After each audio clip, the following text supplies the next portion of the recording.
Well, I will make a few general points to start your meeting today, and I will definitely leave it to the other panelists to get into more detailed presentations. And being from Belgium and therefore from Europe, you will see that I go a lot on the European perspective in my statement. So, ladies and gentlemen, on this day we celebrate, of course, the World Press Freedom Day, and it's also the 25th anniversary of the Windhoek Declaration, a statement of press freedom principles put together by African newspaper journalists in '91 and later endorsed by UNESCO's General Conference. The date of this declaration's adoption, May 3, has therefore been declared World Press Freedom Day. And I'm very honored to be invited, continuing a good tradition. And Belgium is, of course, a staunch supporter of the freedom of the press, going back to when our country was founded with a constitution that was then the most liberal on the freedom of the press at the time, that's 1831, and it was already prohibiting censorship of the press. And the International Federation of Journalists is, as you know, based in Belgium and has 600,000 members in more than 100 countries. And to come to the topic of the day, you will have noticed that on many occasions recently, the UN Secretary General has expressed his concern about the shrinking space of civil society around the world, which goes hand in hand with limitations on the freedom of the press. And this is being reflected in our daily work at the United Nations when we discuss the participation of civil society organizations in the UN fora, where they have been welcome since many years, but we see definitely a pushback on some of the modalities of their participation. Another symptom is the fact that for the first time we had to vote on the General Assembly resolution on human rights defenders, which we also consider as a worrying sign. And of course, journalism is probably a dangerous profession. A total of 110 journalists were killed around the world in 2015, according to Reporters Without Borders. And while many have died in war zones, the majority were killed in supposedly peaceful countries. 67 journalists were killed in the line of duty, especially in Iraq and Syria. And also, of course, there was the tragic case of Charlie Hebdo, where terrorists killed 8 journalists in Paris. And a further 43 journalists around the world died in circumstances that were unclear. And of course, 27 non-professional citizen journalists, one of the focus themes that you will be discussing today, and 7 other media workers were also killed. And I mentioned also the issue of human rights defenders, but we see a worrying trend also of environment defenders that have been very vocal in their advocacy for environmental causes, also being threatened and sometimes killed. The right to freedom of opinion and expression includes freedom to seek, receive, and impart information, as you all know. It is a key component of democratic governance and development. People need to be fully informed to be able to form an opinion and participate in decision-making processes that affect their lives. I have to quote our Minister for Development, who has insisted a lot on this component. Of course, you need citizens' participation in public life, but for citizens to participate, they have to be informed and they have to know where to get their information, and this information should not be under threat. Freedom of information also contributes to better governance, as it enhances transparency in public affairs and can be used as a tool to make governments accountable for their actions. And this is also part of the virtuous cycle of the relationship between citizens and governments. And this, of course, is particularly so when access to information results in the exposure of human rights violations or corruption practices. In its jurisprudence, the European Court of Human Rights has repeatedly stated that freedom of expression is applicable not only to information or ideas that are favorably received or regarded as inoffensive or as a matter of indifference, but also to those that offend, shock, or disturb the state or any sector of the population. Such are the demands of pluralism, tolerance, and broad-mindedness, without which there is no democratic society. Ensuring access to information can also serve to promote justice and reparation, in particular after periods of great violations of human rights. The European Union Human Rights Guidelines on Freedom of Expression online and offline have been adopted in 2014, and they provide that the European Union is committed to continue promoting and protecting freedom of opinion and expression worldwide, not only offline, but also in relation to cyberspace and other information communication technologies. It condemns the increasing level of intimidation and violence that journalists, human rights defenders, media actors, and other individuals face in many countries across the world when they exercise the right to freedom of opinion and expression online and offline.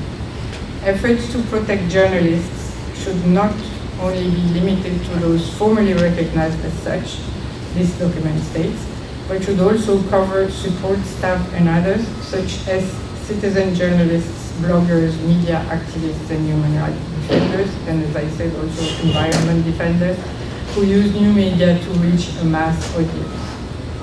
In addition to combating outright violence, the EU is determined to fight against laws or practices that impose censorship, encourage self-censorship, or provide legal penalties, including criminal, financial, and administrative sanctions, as well as against the misuse of market powers and poor economic conditions. The EU is determined to promote and support freedoms of expression and opinion as rights to be exercised by everyone, everywhere, based on the principles of equality, non-discrimination, and universality. So, support of freedom of the press needs to be translated into concrete action.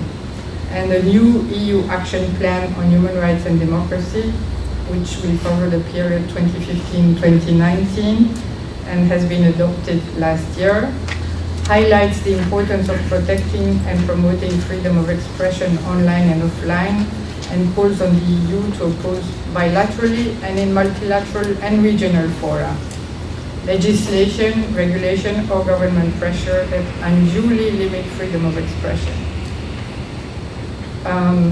It also encourages the EU to take active steps to prevent and respond to violence against journalists, bloggers, and other media actors, enabling them to work in safety and security, online as well as offline, without fear of harassment, political pressure, censorship, and persecution. And it supports efforts to strengthen free, diverse, and independent media. The EU has used the emergency funds of the European Instrument for Democracy and Human Rights to provide support to human rights defenders which are under threat and need urgent assistance. Since 2007, this instrument has allocated €200 million to human rights defenders worldwide. In addition, the first EU comprehensive human rights defenders mechanism for a total of €15 million until 2018 has been announced in December last year. It will address the most difficult human rights situation in the world and will provide support to the local actors who strive to promote and defend them. Finally, I want to refer to today's joint declaration of the UN Special Rapporteur on Freedom of Expression and his counterparts from the African Commission on Human and People's Rights, the Inter-American Commission on Human Rights, and the Organization for Security and Cooperation in Europe, in which all raise concerns that programs to counter violent extremism risk to undermine freedom of expression. For the UN Special Rapporteur, limiting the space for freedom of expression and restricting civic space advances the goals of those promoting, threatening, and using terrorism and violence.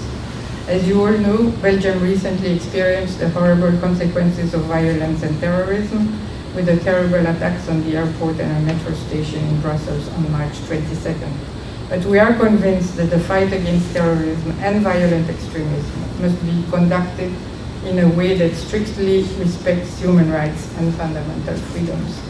Even more, we believe that the promotion and respect for human rights will contribute to taking away the breeding ground and the support for terrorism and violent extremism. So today your panel will discuss media's role in supporting human rights and social change.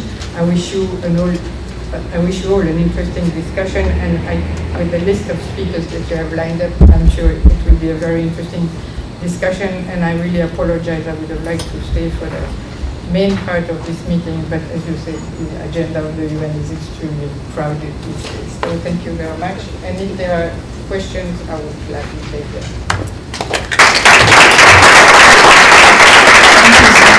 Thank you so much. As you can see, what a wonderful spokesperson she is for the freedom of expression.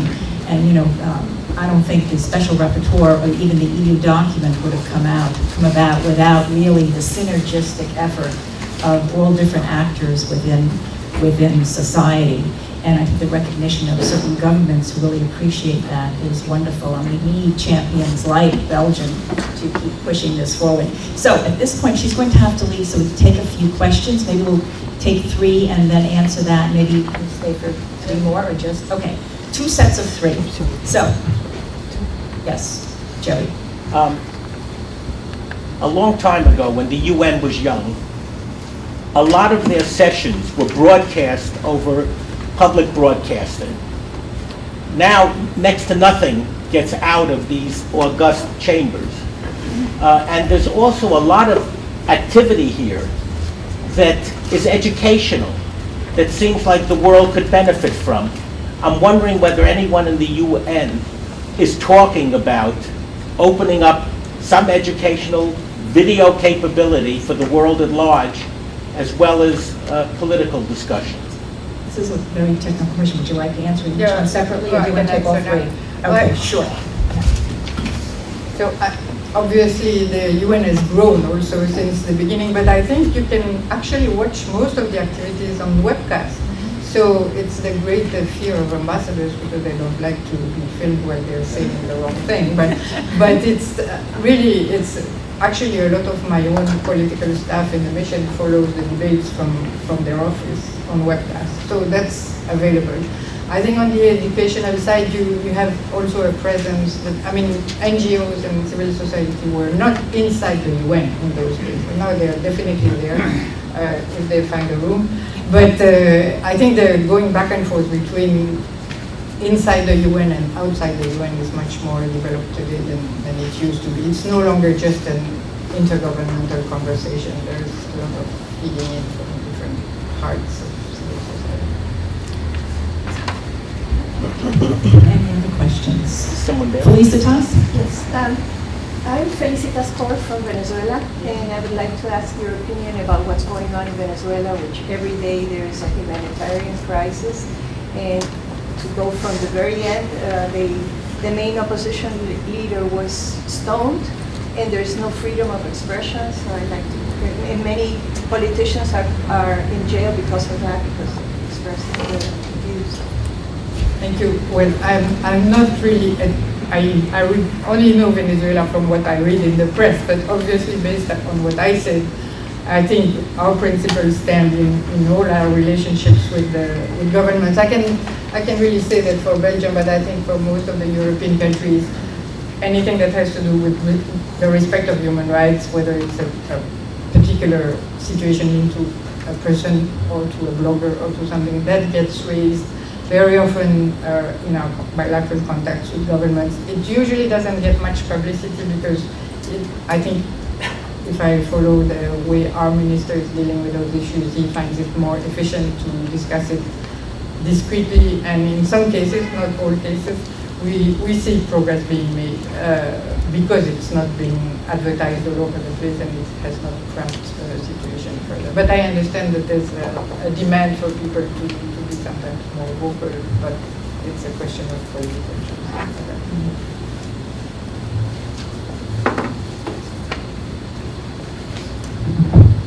further questions? Yes. Thank you for your talk, and I agree with what you said, but just coming from another group, Scholars at Risk, and working with someone who literally helped work with Eleanor Roosevelt on the Universal Declaration of Human Rights, and the post-communist human rights were supposed to evolve the global order. Don't we need new strategies to be able to talk about why countries and people are not, Russia and China included, in talking about the Cultural Revolution, as well as so many different issues, actually, to be able to engage more constructively and deal with some of the people who aren't agreeing with those things, and the issue of human rights and responsibilities to at least create a different balance in discussion. And one of the things I thought I'd work with NGO. Well, could you sort of summarize Yes, your question? don't we need new strategies to be able to engage Russia, China, Turkey, certainly, some of the religious extremists and other groups to more constructively agree with them? Well, it's not for lack of trying to engage, honestly. So I think the question should be put more to these countries. Why is it so complicated and so difficult to accept human rights, I mean the respect for human rights as a universal value? And as you said, most of them signed on to the Declaration of Human Rights, and reflects, I don't know, I think there's been an effort made really to paint human rights defending as a Western invention that has been imposed on other countries by Western minds.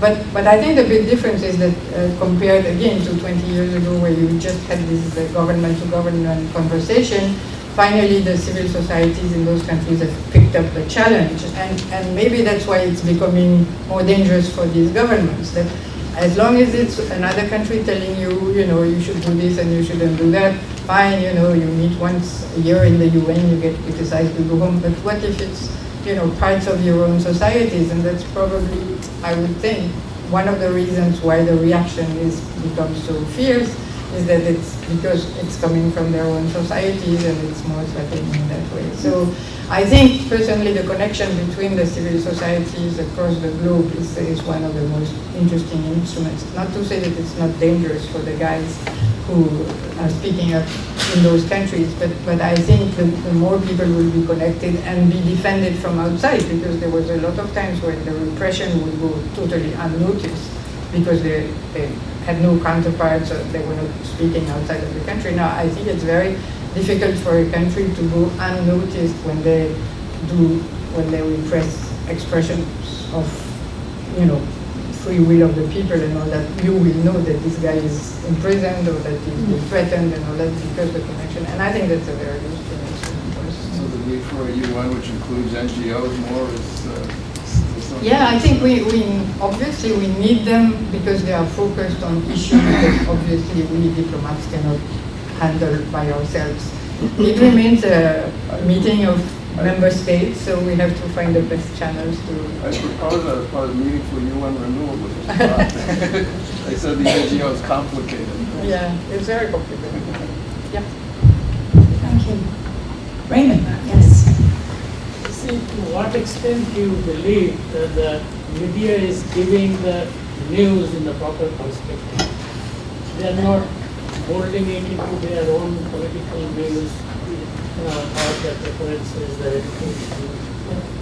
So when it is not, then how do you make sure that it is really represented? Well, obviously you cannot prevent, even in the best school of journalism where they teach you to separate comments from contents and all this stuff, I think it's very difficult, like any human enterprise, that to guarantee that the press will be, this specific article will be a reflection of the truth. I don't think we can fool ourselves by saying so.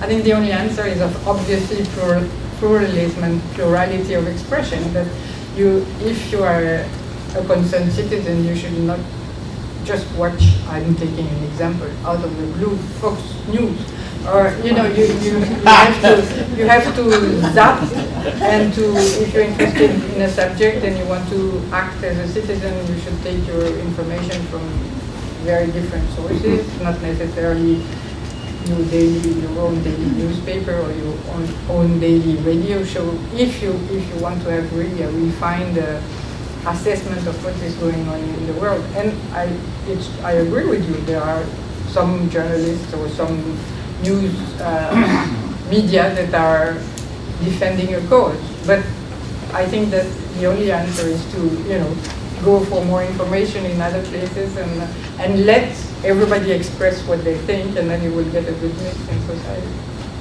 But see, in today's world, people have very little time.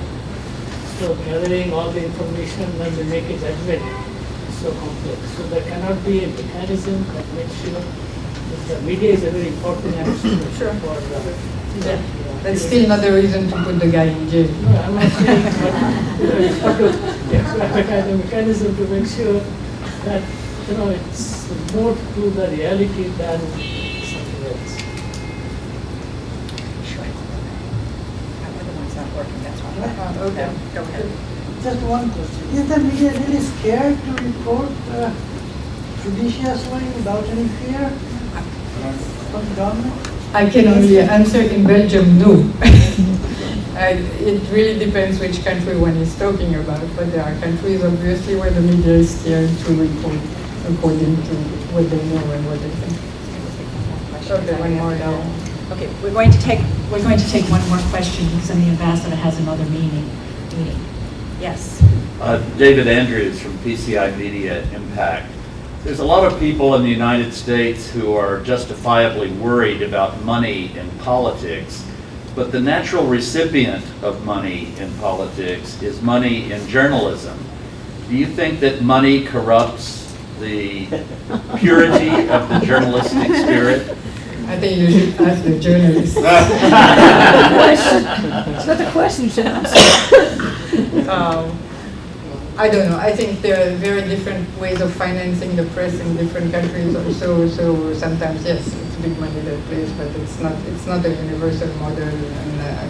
And again, the existence of alternative media these days might be kind of undermining this, power of money in journalism. But again, I'm not a specialist on that. So thank you.